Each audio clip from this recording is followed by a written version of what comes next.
Wolofal suba su nekk altine ba àjjuma ci juróom-ñetti waxtu ñu ci ànd ak seen mbokk seen xarit Baye Mbacke Mbuub borom baatu wolofal bi Baye Mbacke Mbuub lu olof Njaay waxat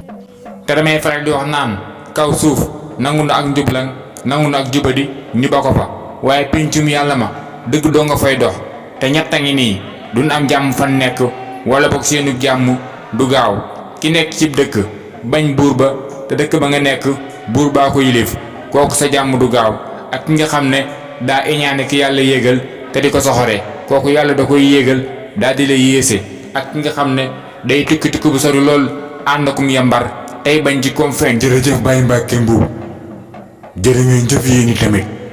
ci déglu bi ñu ngi leen di jox dox daje bu suba ak jàmm ci beneen lu wolofal jërë ngeen jëf